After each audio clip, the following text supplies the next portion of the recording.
It's hard to believe that Disneyland California can even have a rainy season, but it's true. How's it going, folks? This is Mark from Inside the Magic California, and today I want to talk about a handful of things you can do in Disney California Adventure during the rain.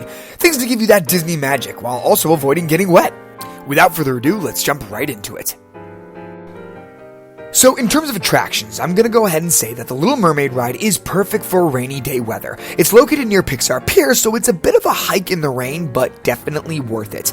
Most of the queue line you will be covered, and the ride is indoors. Also, going under the sea gives you a nice little appreciation for water that might have made you a little grumpy otherwise. Rain or shine, the Little Mermaid attraction gives you exactly what you need for that Disney magic feeling.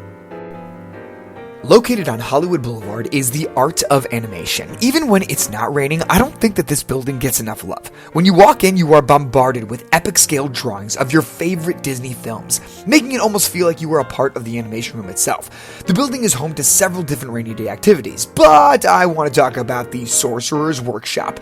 It's tucked away behind the queue lines for other things, but if you can find it, you will enter the workshop filled with magical Disney activities. Even the magic mirror makes an appearance. If you keep traveling through the workshop, eventually you come to the Beast's library. Enter it to find yourself immersed in the world of Beauty and the Beast, an excellent rainy day activity.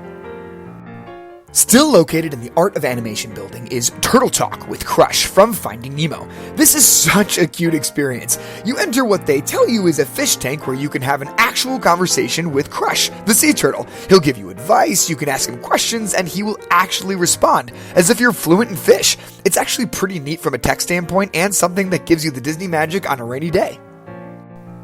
Go ahead and exit the Art of Animation building and just walk across the street to Mickey's Philhar-Magic experience. This is a 4D theatrical show, but you and Donald get in all sorts of mischief when Donald decides to steal the Sorcerer's hat. The hat transports you and Donald into the best musical moments for a handful of Disney films.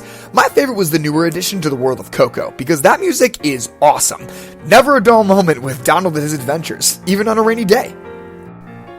If you're looking for a food and drink option, head over to the Lamplight Lounge. This restaurant is right when you enter Pixar Pier, and is not shy about the Pixar theming either, covering the walls, art, and even the bathroom hallway. Best news, this place is completely covered, so you'll be out of the rain. There's such a neat vibe of this place because of how you can look out over the water of DCA and appreciate it in all its glory. A great way to cap off your DCA rainy day. There you have it, folks, a handful of things to do in DCA on a rainy day. If you have a favorite of your own or want to discuss what you saw today, leave a comment down below. As always, be sure to like and subscribe for any and all things Inside the Magic. I'm Mark from Inside the Magic California. Happy New Year, everyone!